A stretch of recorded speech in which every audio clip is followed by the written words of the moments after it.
Hello, Michael.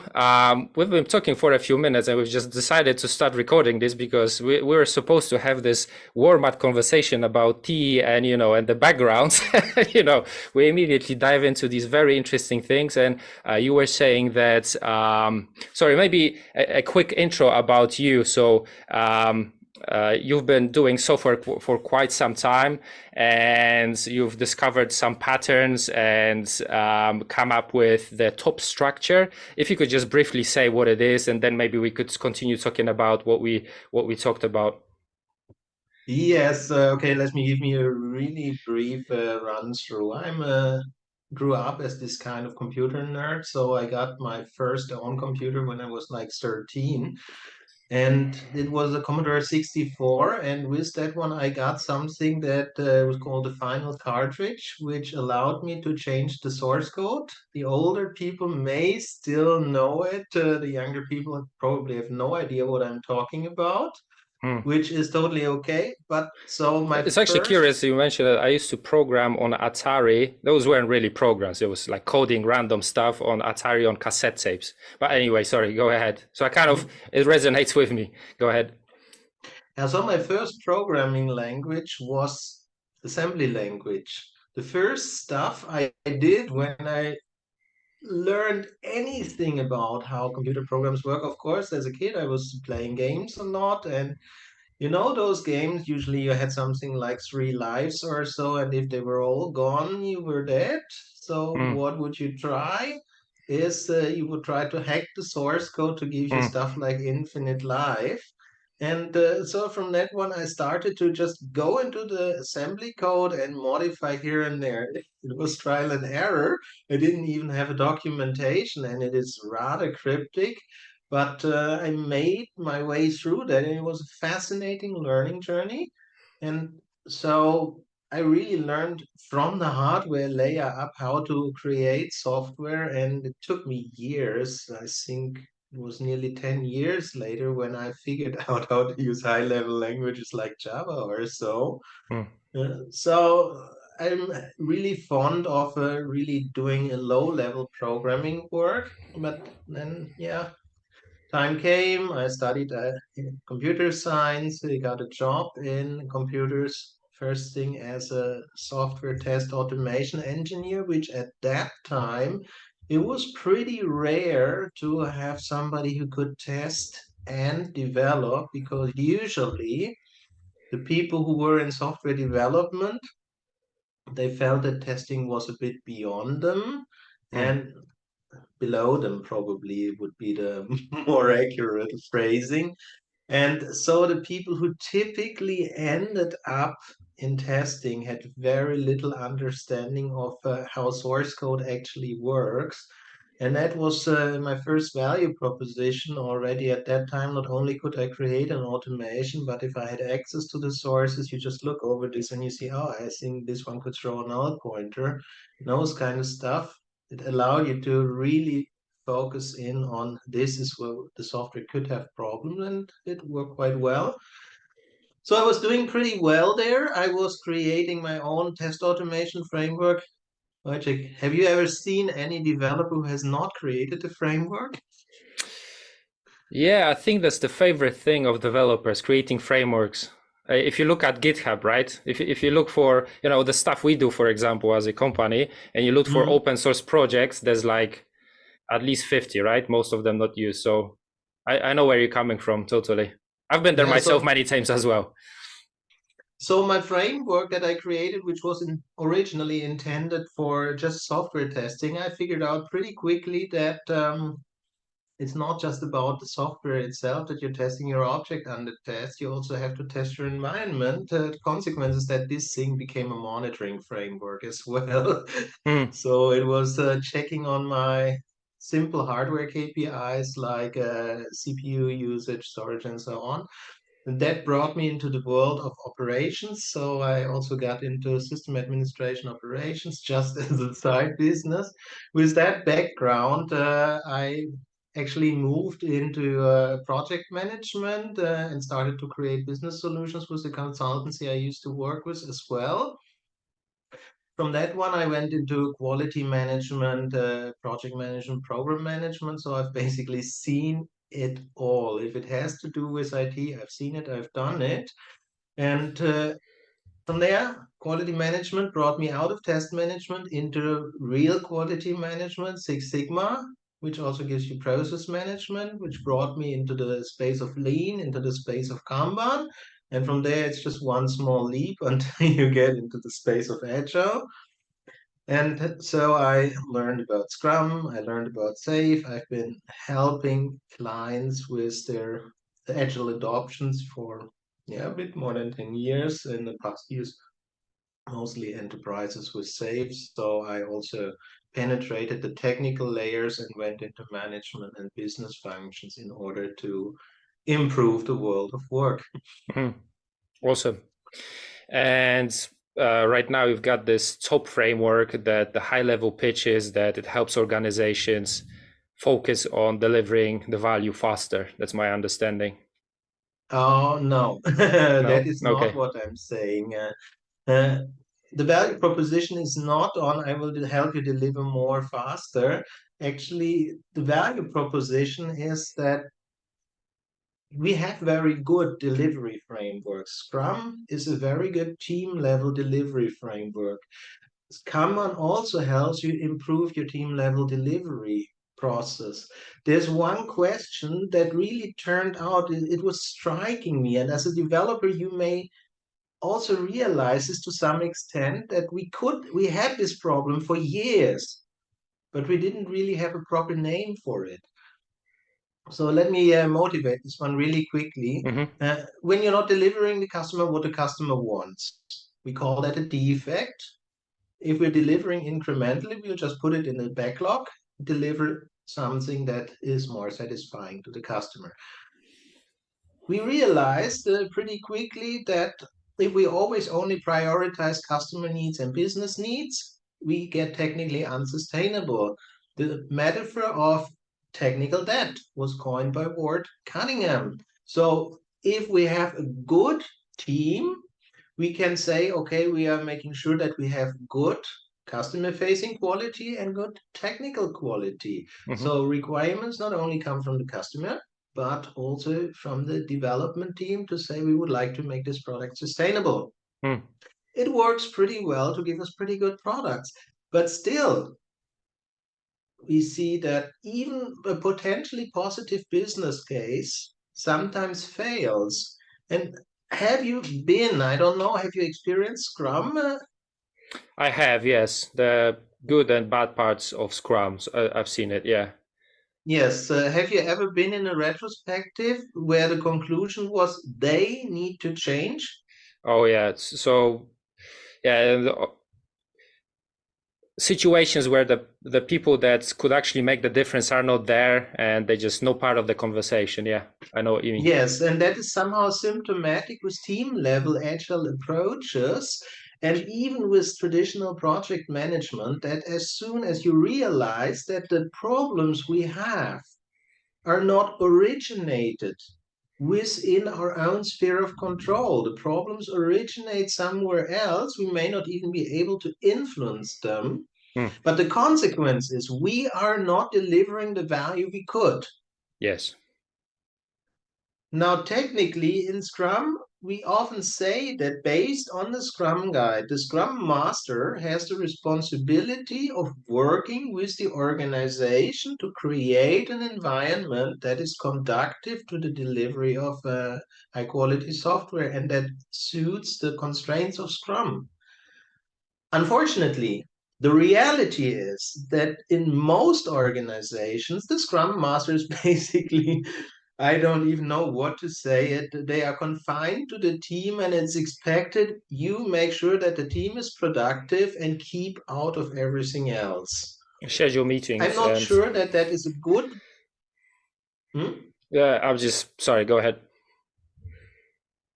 I'm not sure that it is good framing for the Scrum Master role. Actually, I do have my own personal opinions that this is not a way in which a Scrum Master can even bring the value that would justify keeping them as a full-time role. Mm. On the other hand, based on if we just would let the Scrum Master do what they are supposed to do based on the Scrum Guide, they could be delivering this value. Unfortunately, they usually are not equipped to handle the organization itself. So what we see, we And already have by equipped, you the mean they don't have the contacts, they don't have the power to talk to the right people and raise the problems? What do you mean? yes, both, plus one third thing, they don't even know what to do because they've never done it. So let me wrap this one up real quick. Mm-hmm. Defects, quality debt. Unsustainable software engineering, technical debt. We know we have impediments in the organization, nobody's addressing them. Mm. Organizational debt, that term did not really exist ever before.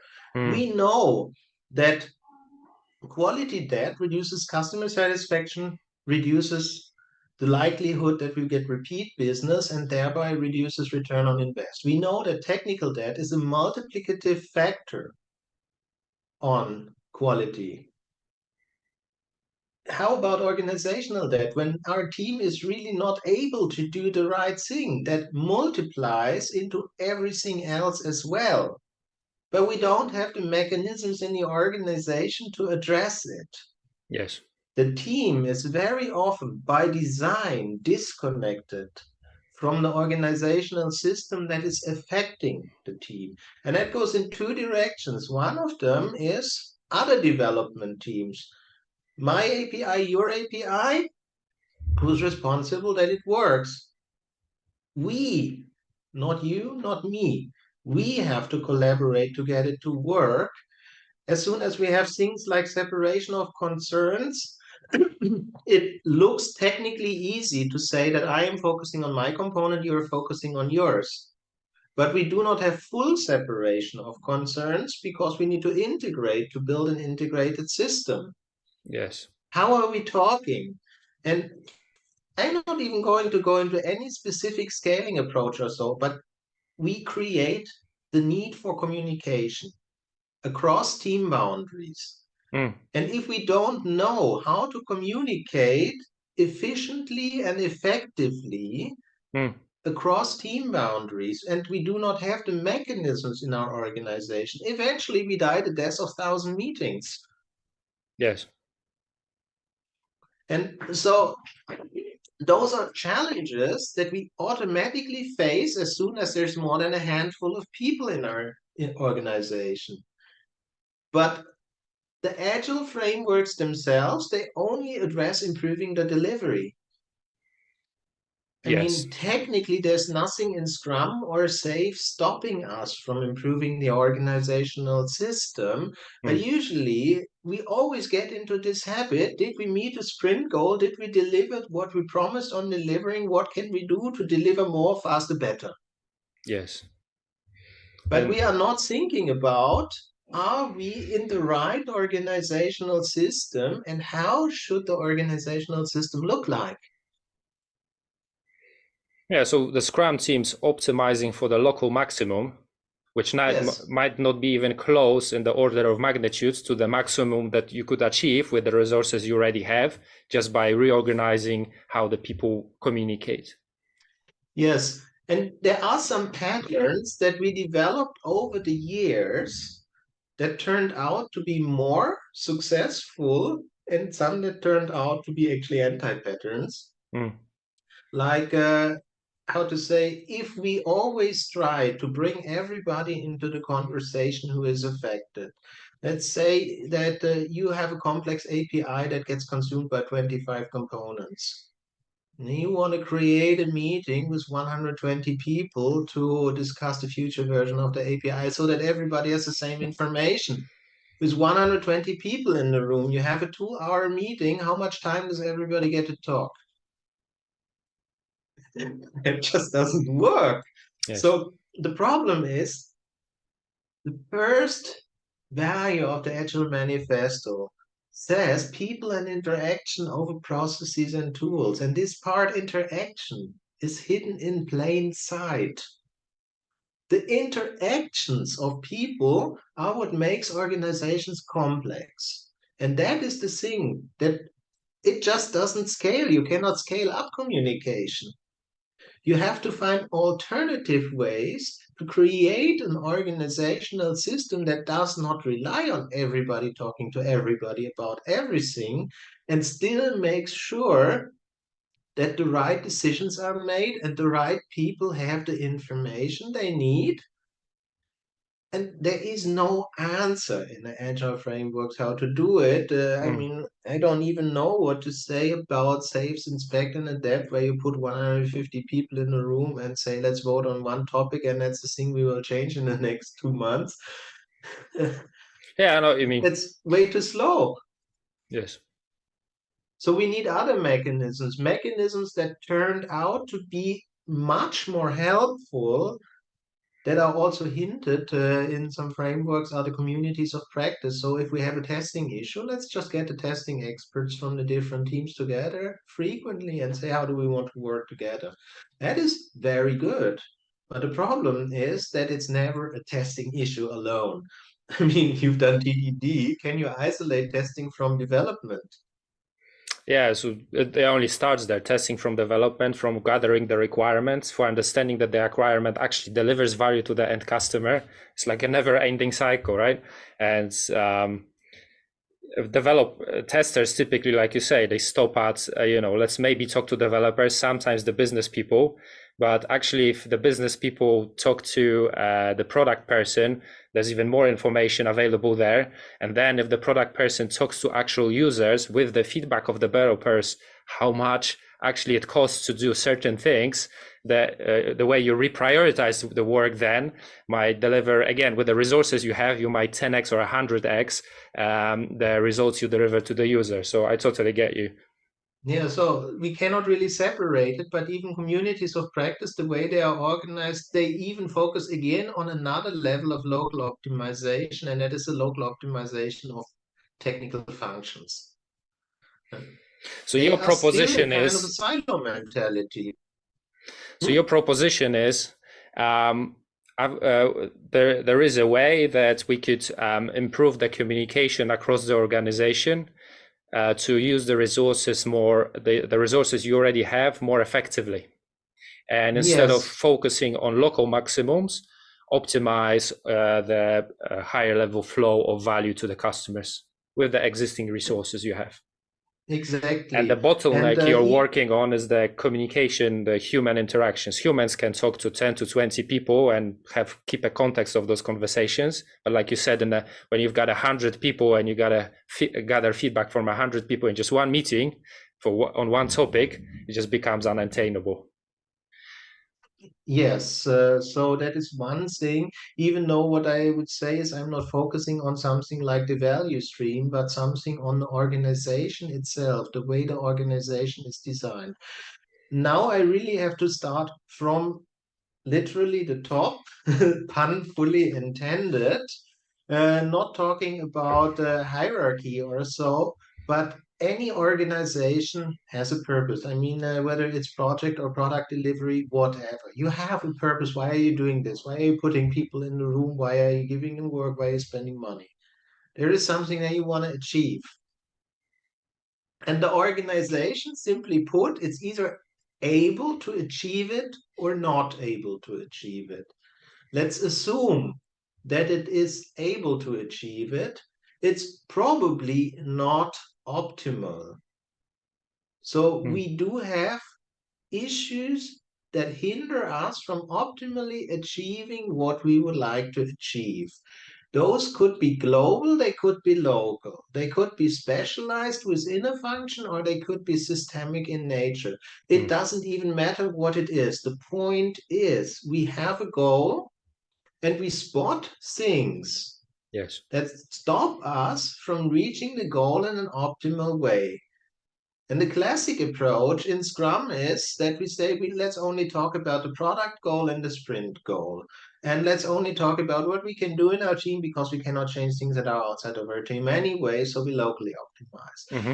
So the top structure takes a totally different route, saying, okay, we have two key goals. The first one is the organizational goal, why the entire organization exists. And the other is my personal goal.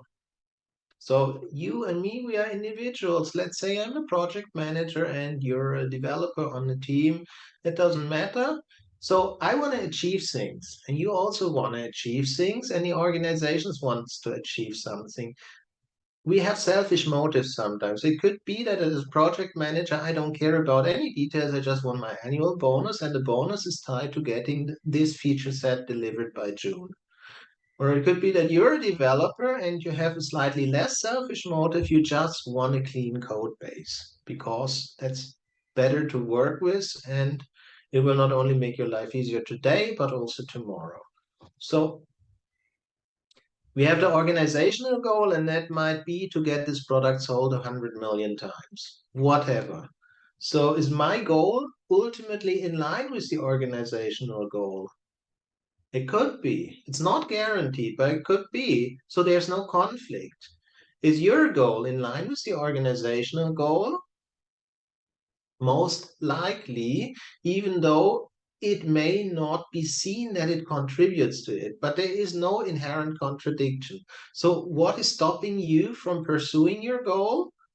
Probably that you don't have enough time. And that's where I, as a project manager, come into play because I decide what you're going to spend your time with. So I might argue if I give you time to clean up the code base, I'm not gonna get my bonus. So I would like you to churn out more features faster instead. Mm-hmm. The problem is that at this point, in many organizations, the conversation stops. I'm not even saying I want my bonus. I would just say we must deliver the features on time, so get back to work. Maybe after June, you can clean up the code mess, but not now. That's where the conversation stops. But the point is that we share one common long-term goal, and that is the organizational goal. We would like to sell 100 million of those things by the end of the year. And what I do and what you do should be contributing to this. So we get into a negotiation process. How can you do something that helps us meet this goal? And how can I contribute to the things that you need so that there's something in it for you, something in it for me, and something in it for the company? That is what we call a win-win situation. It's not about making a compromise where I will say, okay, maybe I can let you deliver two fewer features. And you only clean up one of the modules, like that, everybody loses. So what we are looking for is creating an environment where we make transparent, this is the direction I'm going, that is what I would like to achieve. And there are people who are either, how to say, it sounds polarizing, with me or against me. The people who are with me, they can be, how to say, my alliance, the people that I'm working with, they can be my partners, they can be my collaborators, they can be, yeah, how to say, they can be the people that work for me or whatever. It doesn't even matter in this context, but they are working with me. There is no problem because we're all going in the same direction. Mm. People who are against me, there's two things that could basically happen. It's either a misunderstanding or not realizing the consequences in a big picture. Because I'm not talking about I hate you or I don't like you or something like that. But what I am talking about is that we have this overall organizational goal. You are running in straightforward direction to your goal, and I am standing in your way, and I say, you are not allowed to pass. You have to turn left, you have to turn right, or you have to go back.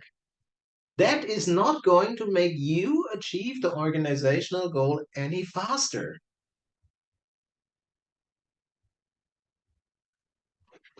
So that is the typical impediment situation. but we don't have any means in a typical Agile framework or even in a classical project organization where we would be addressing those things. Many traditional project organizations, they simply fall back to command and control patterns saying this is what we need to do. Can you achieve it? Yes or no? And you will say no.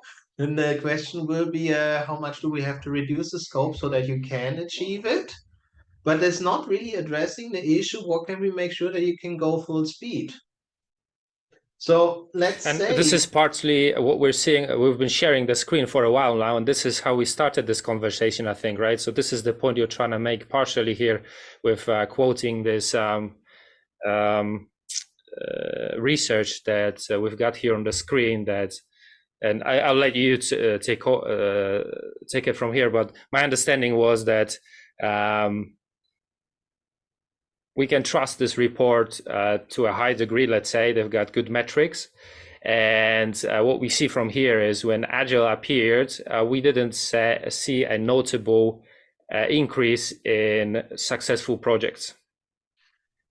yeah, actually, this is much more difficult to interpret. The first thing is Mm. that this Standish Group Chaos report is often quoted as authoritative for the industry, Hmm. and allegedly it proves that there is no alternative to agile ways of working.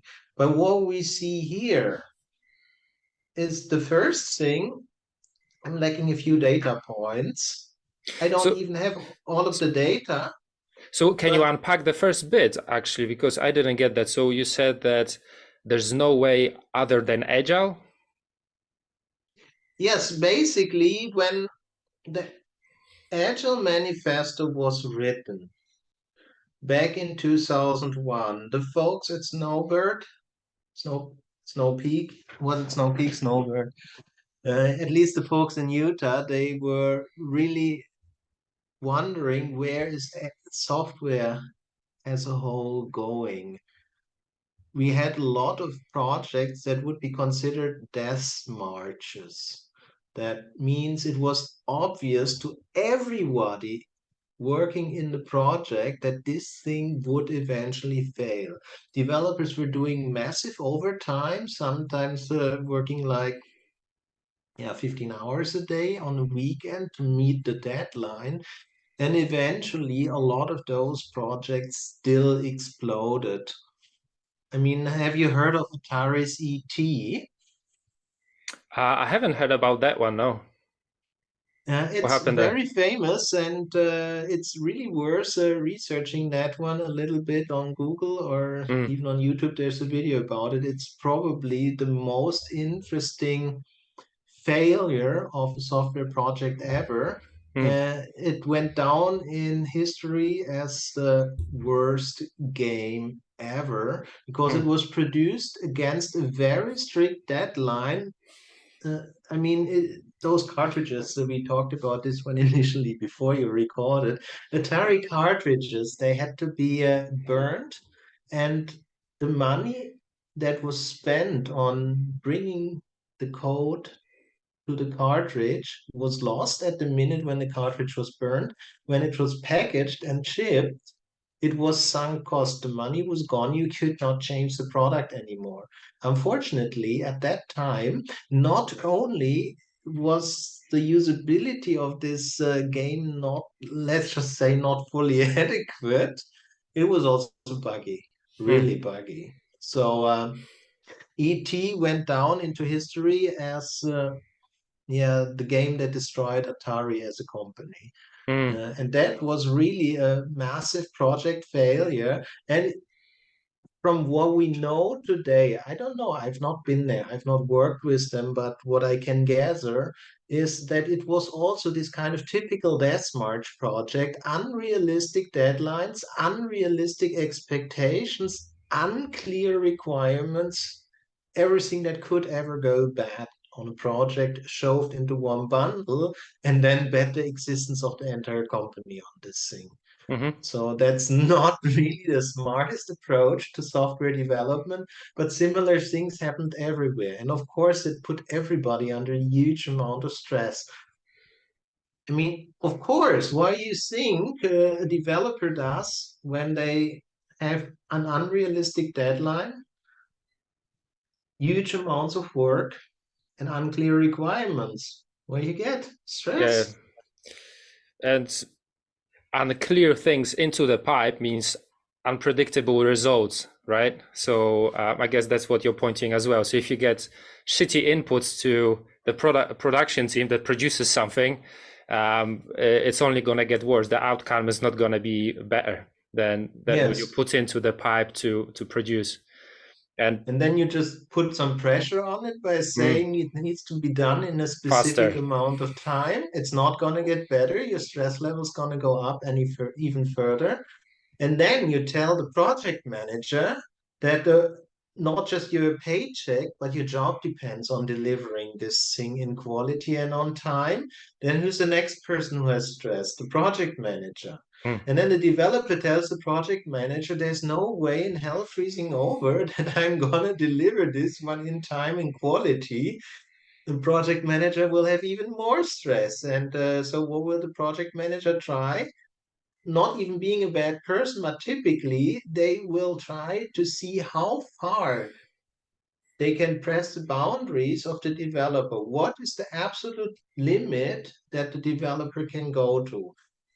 It doesn't matter. We're not talking about money. Money is not our problem. We need to deliver on time. Can you work mhm, 7 days a week? Can you work 12-hour shifts?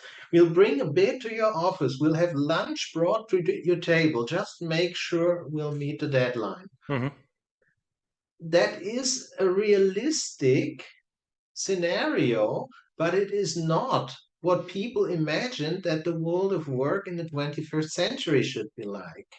So when folks were gathering to formulate this thing that turned out to become the Agile Manifesto, what was stuck in their head was this world of work, and they said this one needs to stop. It's not helping anyone.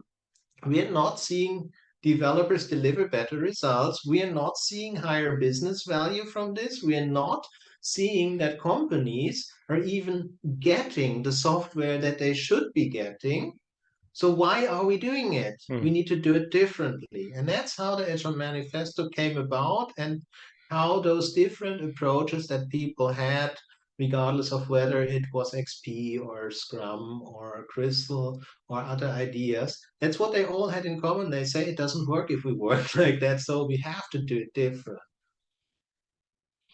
But then what we saw is, let's return back to this specific instance where we now get on this report, is that initially a lot of projects they were really failing in the beginning. In the early 90s it was nearly half of the projects they outright failed, nothing to show for the money.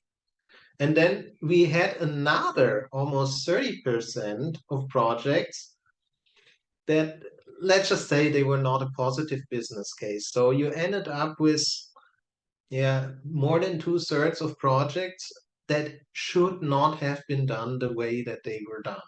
That is obvious. That is a problem. Mm.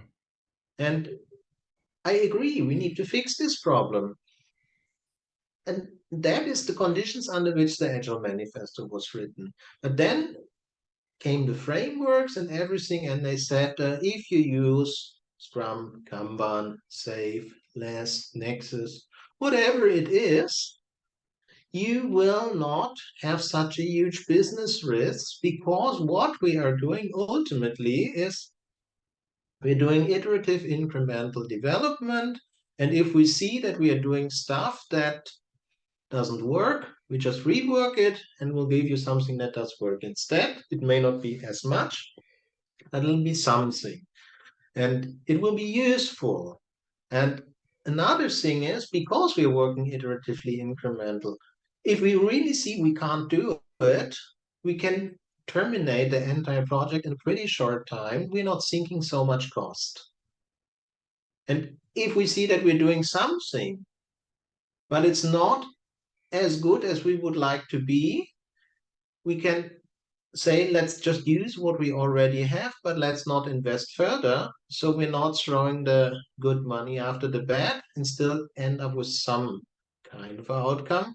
All of those things are commendable and they are absolutely rational things to do.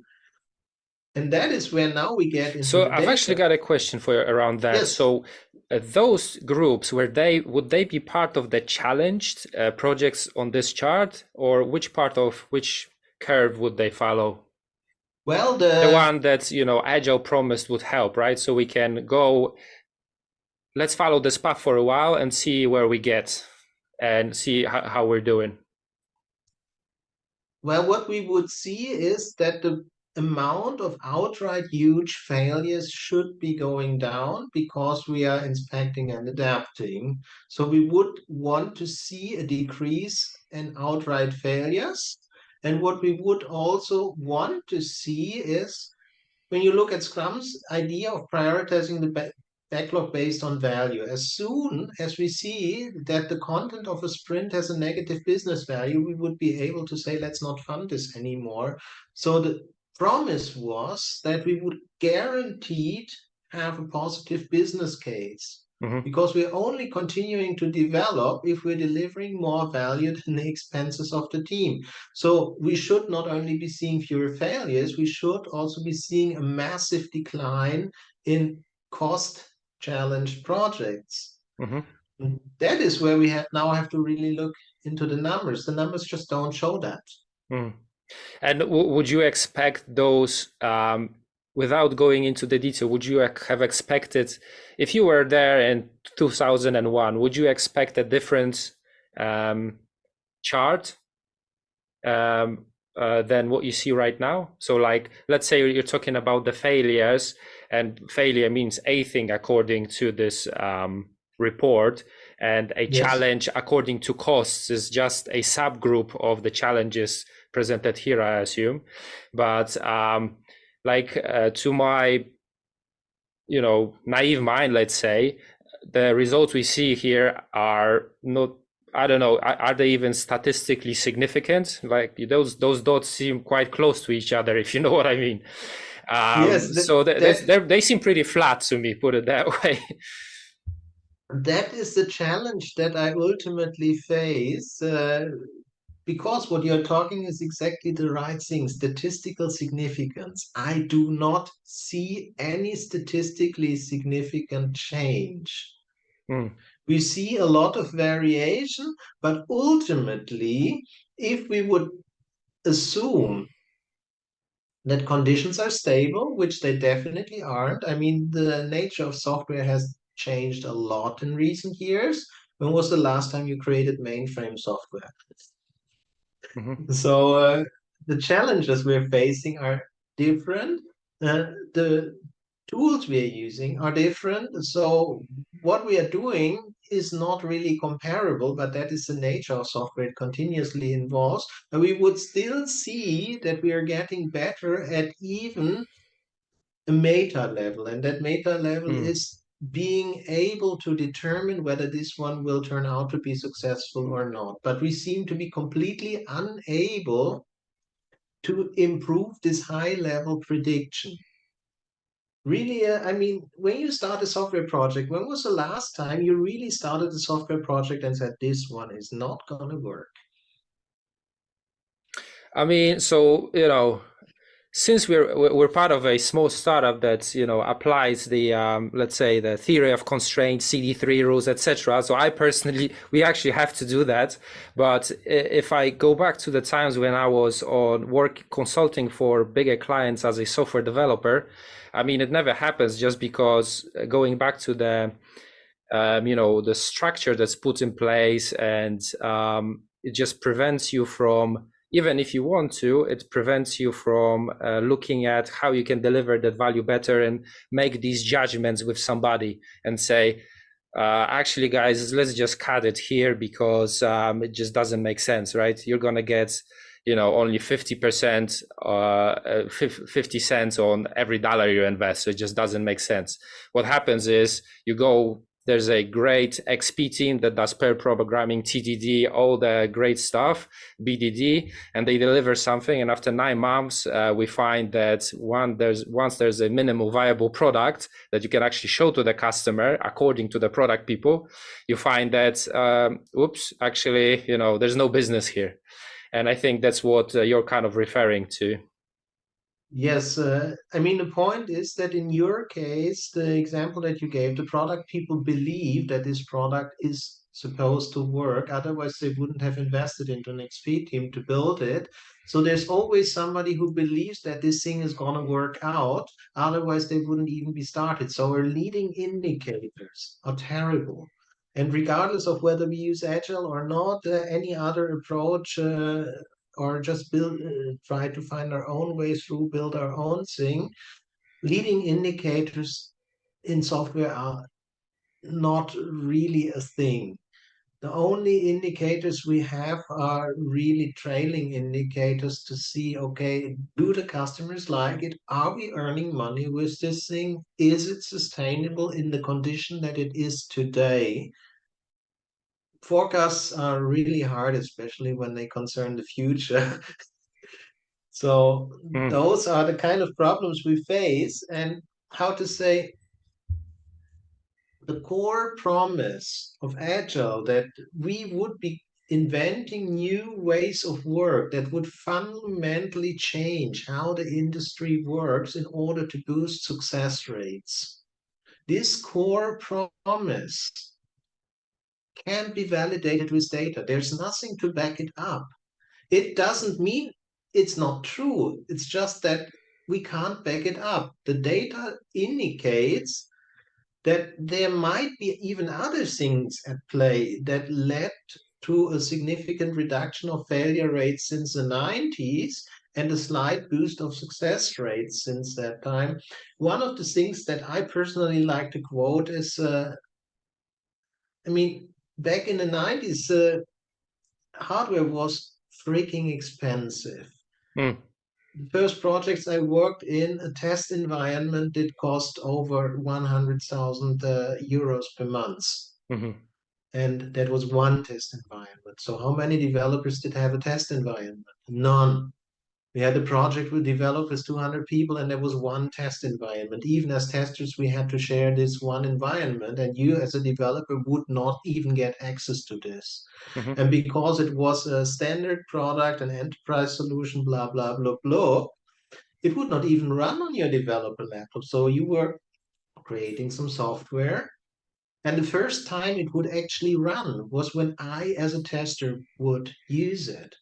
So, of course, the probability of failure of those kind of projects is much, much higher than when you're working in an environment that can do, oh, it's live. Yeah. And you The, get so there was no feedback loop basically, because you actually, first of all, you can't test it. So forget about like a 2-month feedback loop. Sometimes that still some organizations have today when they have that environment only 2 months. In your case, there was actually no environment for like, I don't know, 6 months or something, right? Or you couldn't order a yes, separate one. And I actually, if I was to take your hypothesis here and look at this diagram, so actually the failure rates were going down before Agile came, and then they stopped going down, right? yes, So I mean, it's if I took your hypothesis and looked at this diagram, and I don't know what this measures, etc., but the thesis you could start coming up with here is you might be right actually there, right? Because when VMs started coming in, maybe that was the point at which the teams had enough flexibility to remove the QA aspect of the bottleneck of delivering value to the customers out of the way, and other bottlenecks come up like the organizational structure, communication patterns that you talk about, etc. And if you apply Agile on top of that, maybe you get local maximums, but they don't actually maybe change the absolute constraint for the business, and it still stays as it was.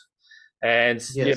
I'm just hypothesizing here on top of your hypothesis, looking at this diagram. But yeah, you can see that Yeah, The fact is, we don't really know, and I also believe that there is no one single factor that we can isolate.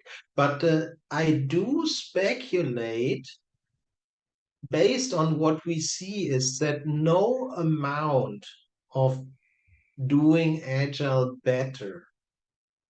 Let's say I mean, Scrum, we basically understand how Scrum works. We don't really yet understand how scaling Scrum properly works. We don't even know whether it is even able to make a difference in the success rate of projects, because you were talking about theory of constraints initially, and then we touched on this point that the physically possible cycle time due to expense of hardware used to be a massive constraint. We removed that constraint.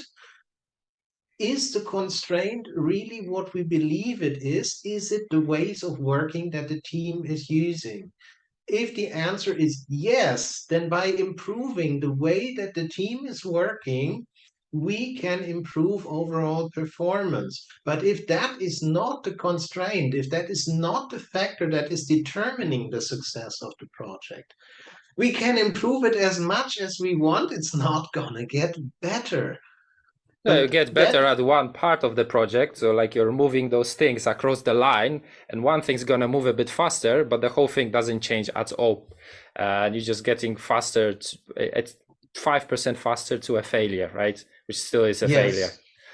So that is again bringing the big loop to the top structure, is to say that we really have to stop looking at the team or even at only the delivery organization. We have to look at the end-to-end system, not just at the value stream, at the organizational system within which we are.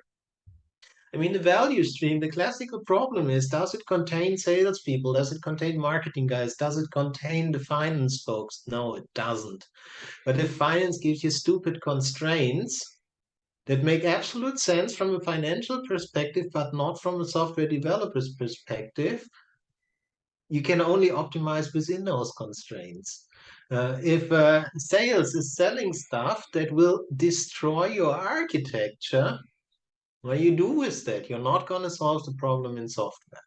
So you need to take a holistic picture. You have to bring people to the table, and you have to make clear, where are those things? What are the reasons why this one is stopping us from achieving our overall organizational goals? I mean, in the end, it doesn't matter you in finance, in sales, or in IT. You want to keep earning your money. You want the job to be stable, and that only happens when we're delivering more value than the money we're spending. So we have to find a way to make that happen.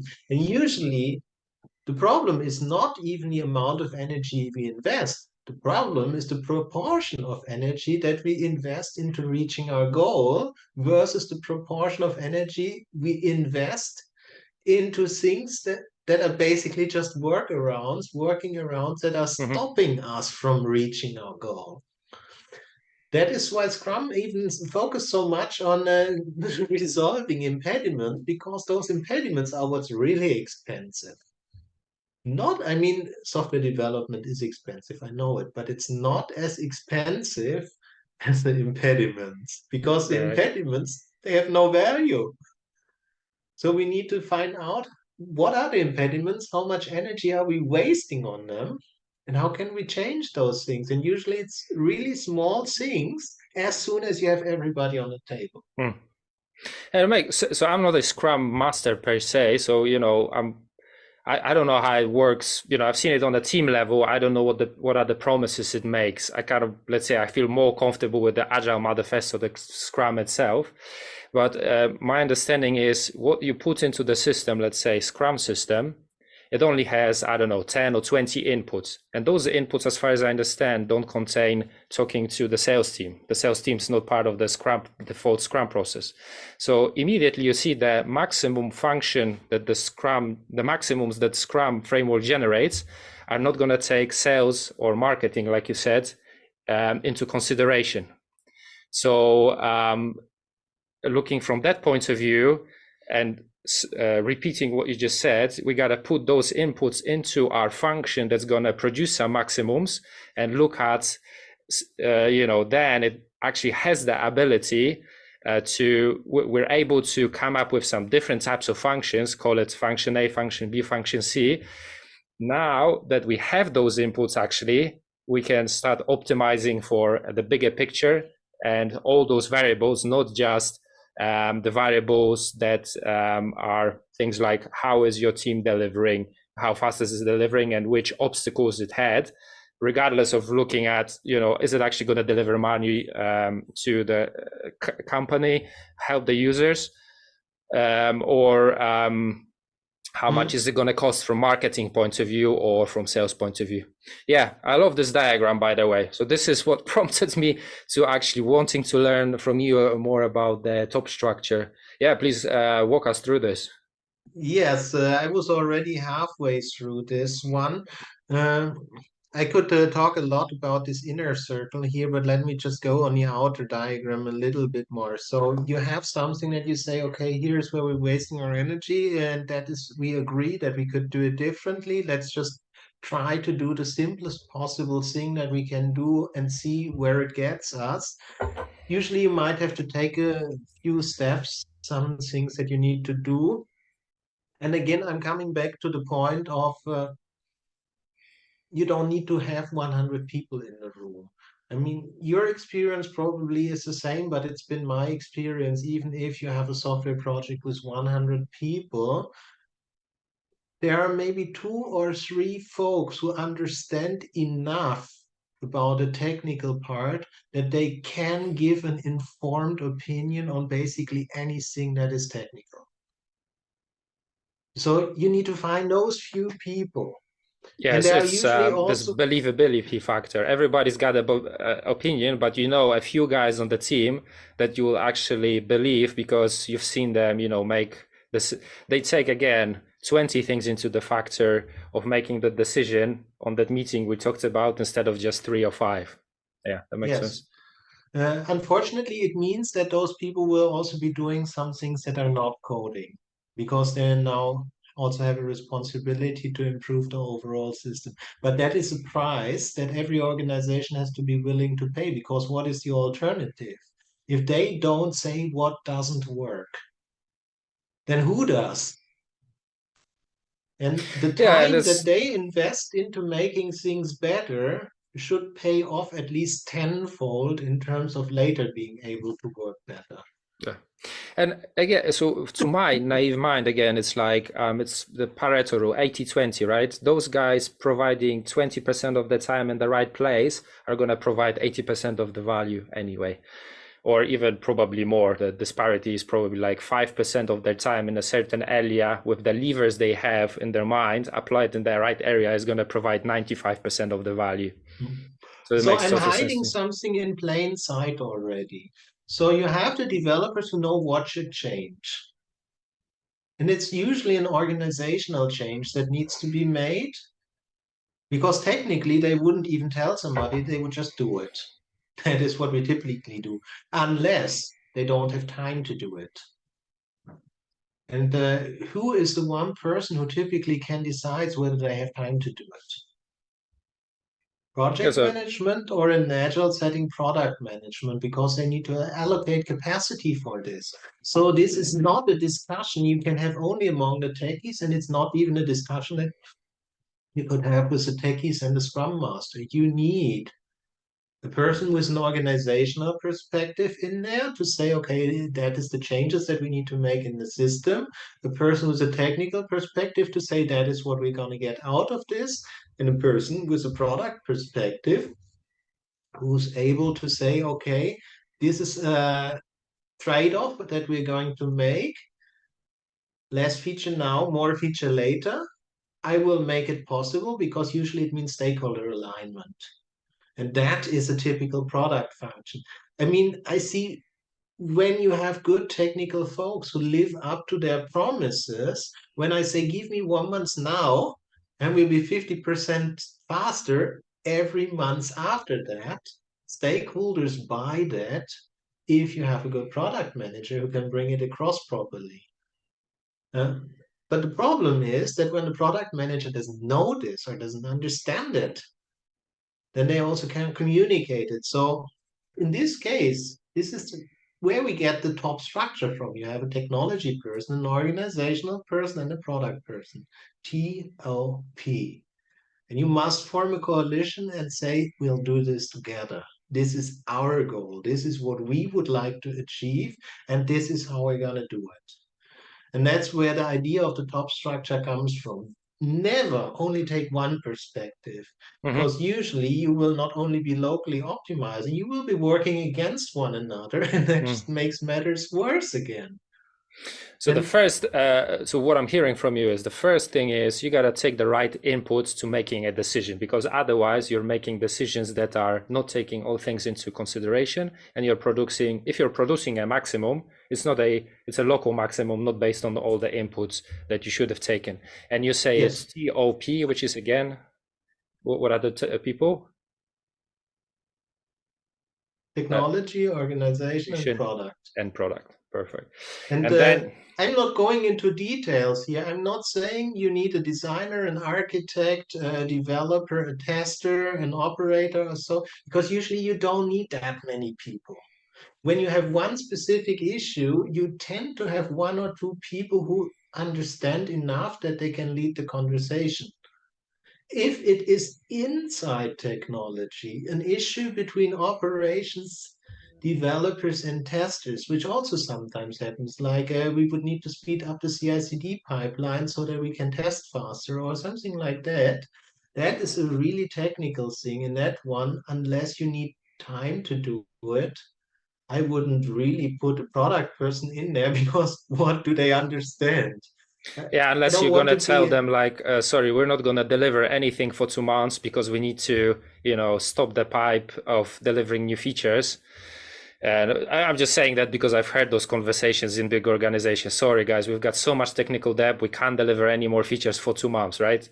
And obviously, when you say something like that to the product person, they're like, you can see it in their eyes. They're like, "Are you crazy?" Right? So what are you talking about? yes. So instead of then bringing a full coalition of five people from the technical perspective to one product person and saying those are the facts, eat or die, so to say, we would say that let's find the one person who's able to speak business from the techies and have them talk with the product person, saying, okay, that is the situation, that is our current cost.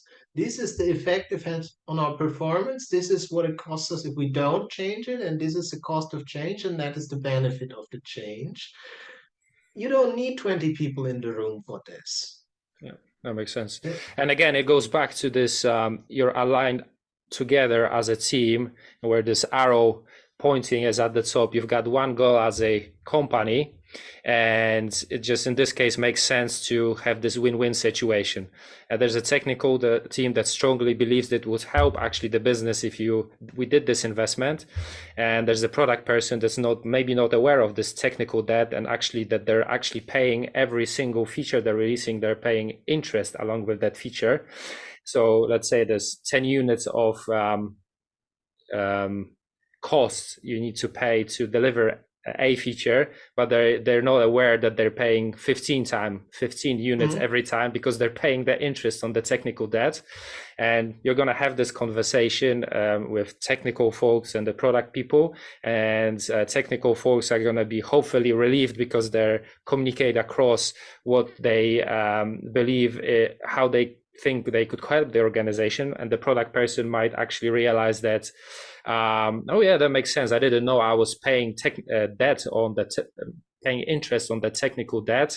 Let's work together, maybe not to stop the pipeline for 2 months, is this example, but work with something where the ROI I'm getting out of this is acceptable, and I don't lose my job because we're still delivering features, and you guys help me address the top technical debt items in your pipe, and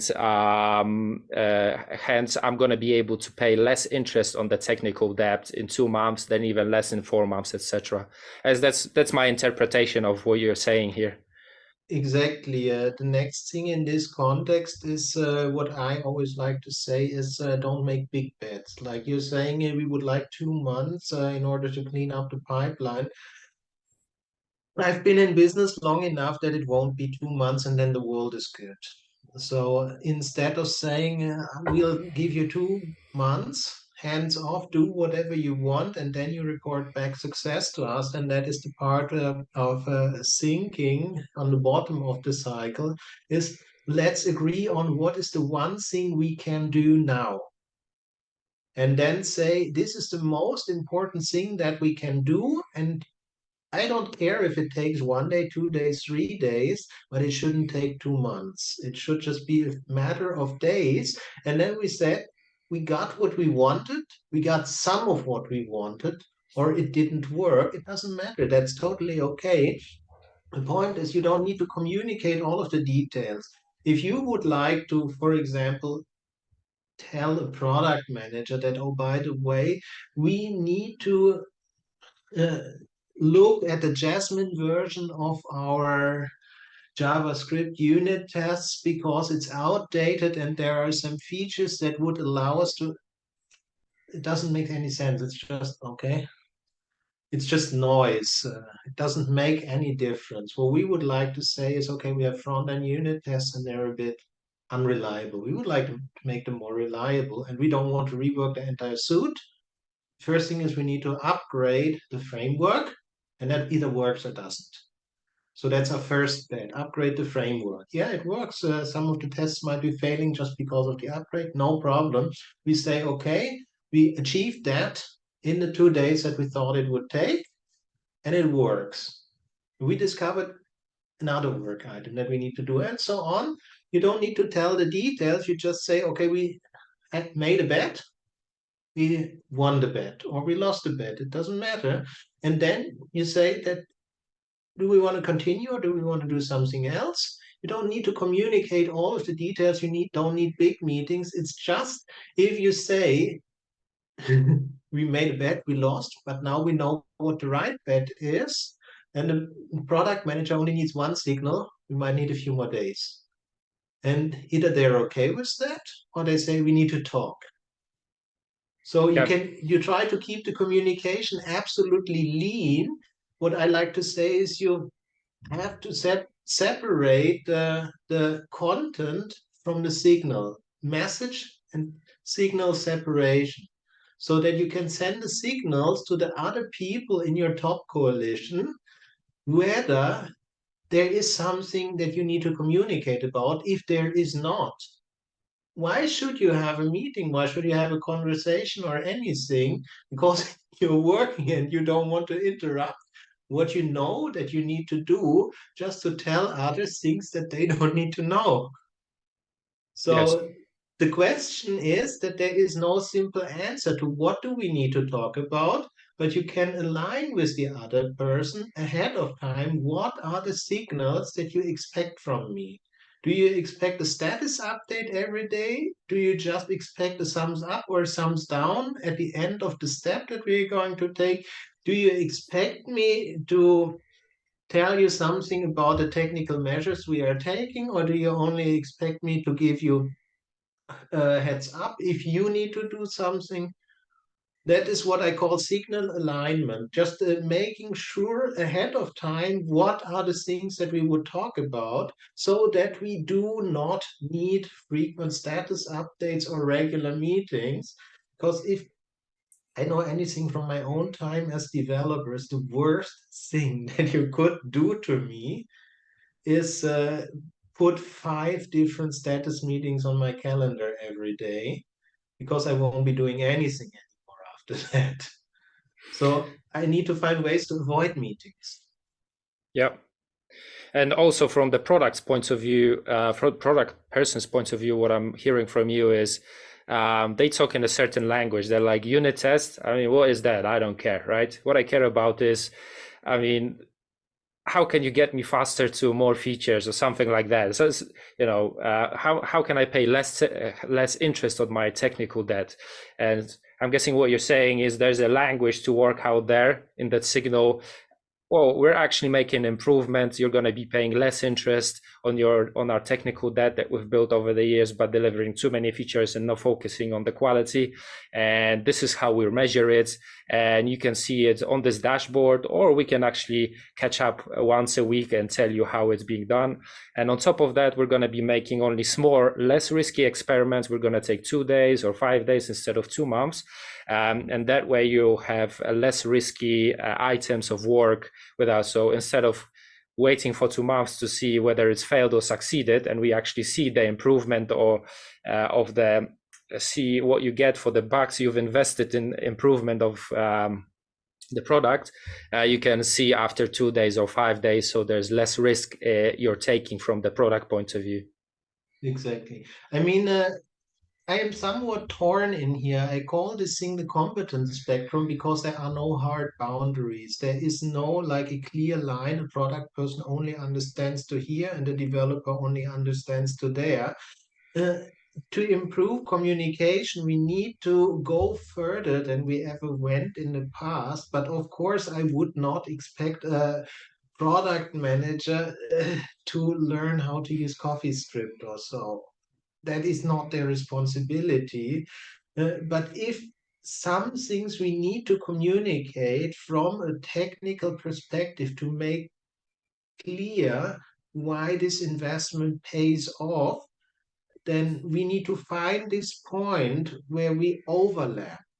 This point, the product manager can still understand, and this is how much, as a technical person, I can understand about the business so that it makes sense, so that we even have something to talk about.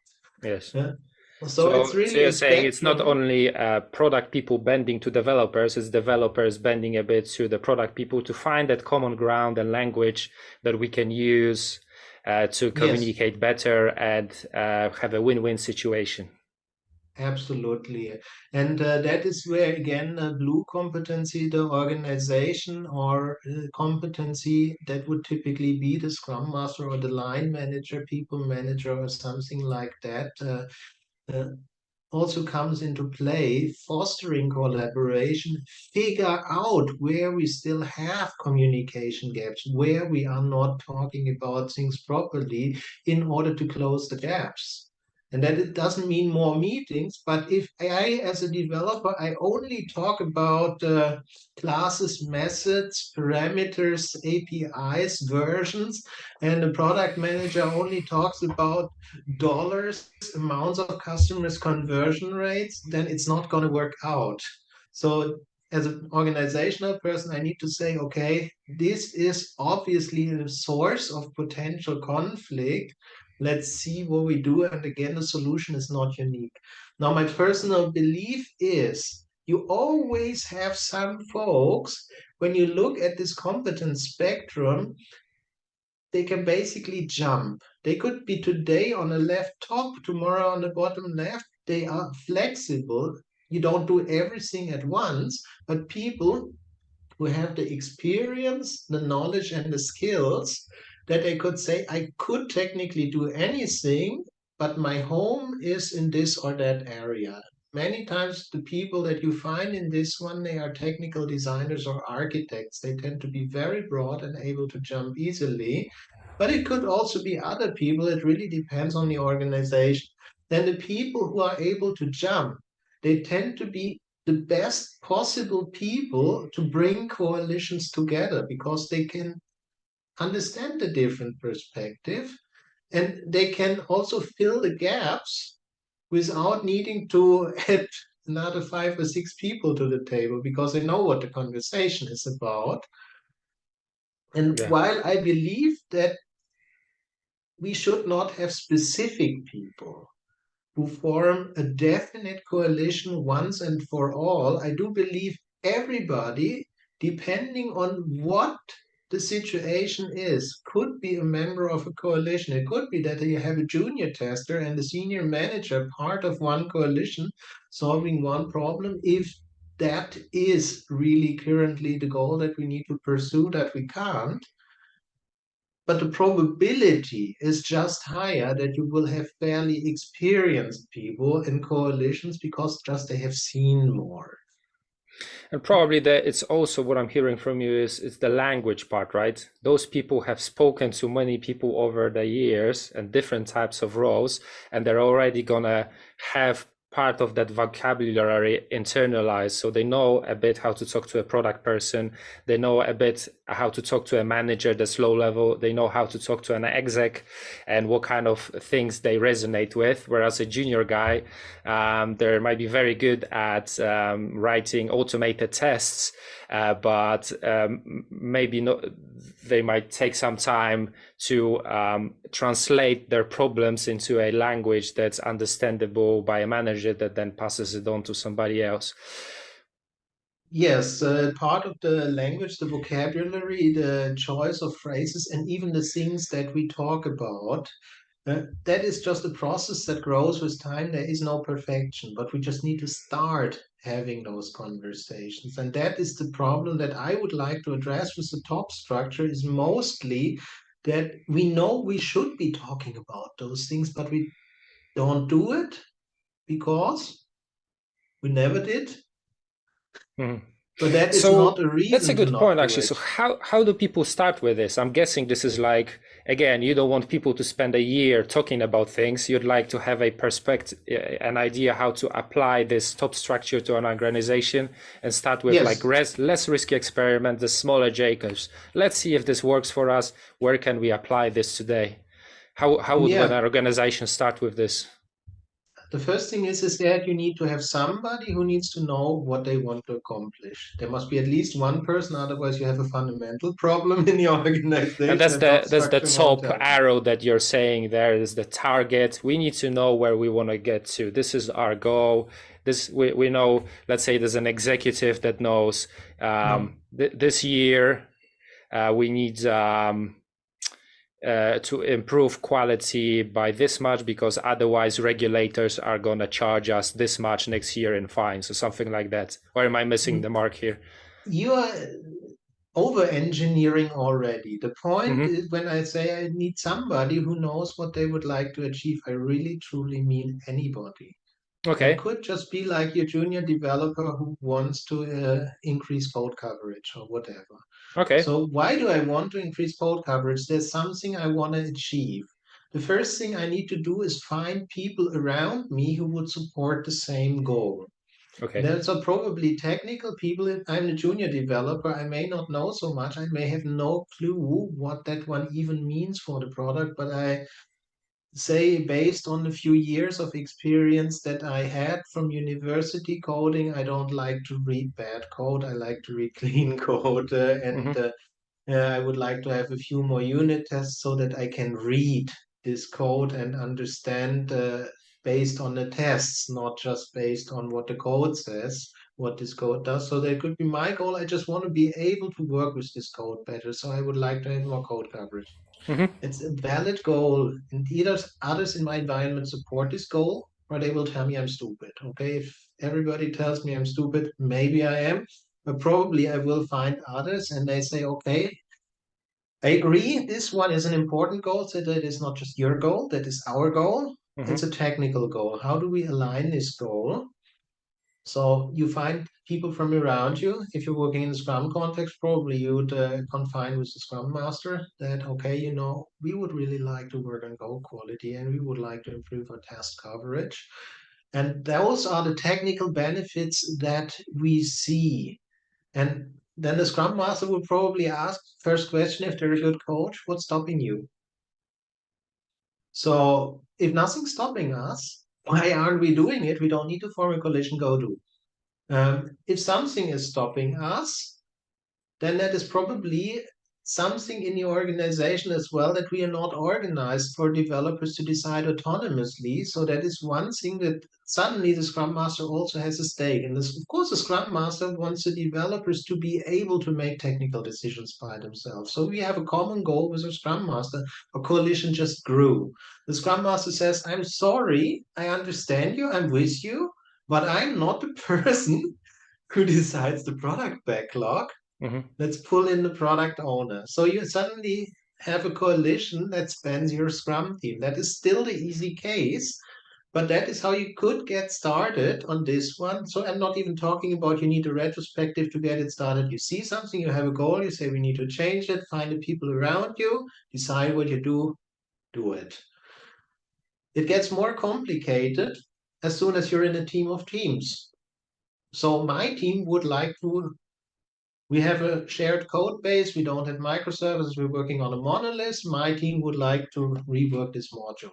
Mm-hmm. I can just rewrite this module without the other teams. Mm-hmm. So again, we need a technical coalition with people from the different teams. I already hinted that usually I have a few people who really know everything. So you don't call an all hands meeting of the developers, but whoever on your team says, I am able to communicate this one to the other teams, find a really small coalition of the developers, one person from each team directly involved who has a stake in this component and say, look, that's what we need to do. Again, you're going to get the feedback. Are we stupid or does it make sense?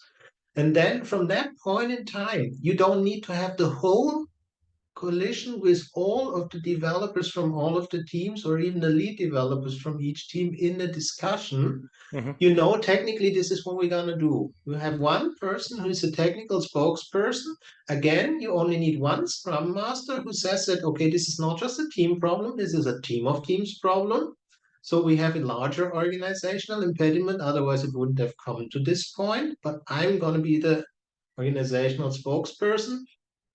And with product owners, it could be that you have independent product owners, which I think the Scrum guys would kill you if you have one monolith with 5 product owners. But even if you have, then you might have a product manager, person who is in charge of the entire product or chief product owner, whatever you call it. Somebody, when we want to rework an entire component, is going to be more effort. Somebody needs to make the shots. Bring this one person in. They can delegate again, say this person is going to take charge. It doesn't matter. Again, you have your coalition. It's just 3 people. You come to a conclusion, make the first bet, and get going. Makes sense. And I'm guessing you also can start with product people that want to have more features, product people that want to deliver faster. Let's say they read somewhere online that, or the startups are delivering every week to production and testing, getting feedback from users every week. We're delivering every 6 months. We're on bank. Yeah, okay. Who's the next Absolutely. person? Who's the next person? Who should I talk to about this then? And I'm guessing. Absolutely, it could come from anywhere. Somebody who says, this is my goal. And as long as I do not see it conflicting with our overall organizational goals, if we don't have overall organizational goals, that's an entirely different point because then we're talking about a probably hierarchical problem in your organization that we are not clear on our direction. But it could be that a product owner simply says, I would like to know not 2 months after release, but in real time, how users like a new feature. I can tell you what the technical solution is, but that is not the point that I would like to make. This is a product problem that the product owner cannot solve without pulling in techies. Yes. Awesome. I've taken a lot more of your time than I promised. I thought we said we're gonna do an hour. We're already an hour and a half. I really enjoyed this, Michael. And I think your name is Michael, actually, right? That's Michael. how Michael. Yes. Yeah. Yeah. I really enjoy talking to people like yourself that have new innovative ways of looking at the old problems that have been here for forever, and I can see how this framework would have helped the clients I used to consult with when I was like a consultant working for companies, during engineering transformations or agile transformations. We're not going to get there right now. But yeah, and I'd actually like to talk to you again at some point and, get maybe into a bit more depth about, I think you're a very good storyteller, and I think people are going to enjoy this. So thank you so much for doing this today. and I hopefully look forward to talking to you again. And if you could tell people where they can find you. Yeah, either you contact me directly via LinkedIn. So how would So people look for you on LinkedIn? just search for my name, Michael Küsters. I'm currently at Intelligence GmbH, which just so happens to be the company that I created also. You can go to my website, intelligence.com with a Y, intelligence with Y. I always say there's always a Y behind it. So I put it in my company name. Or if you're specifically interested in the top structure, it's top.intelligence.com, which is top.intelygence.com. And there's also a contact form. We have a community. You can always reach out to me, and I'm more than happy for anybody who would be interested in making use of the top structure to get started. Awesome. Thanks a lot for today, and till the next time then. Yeah, Wojciech, thanks for having me.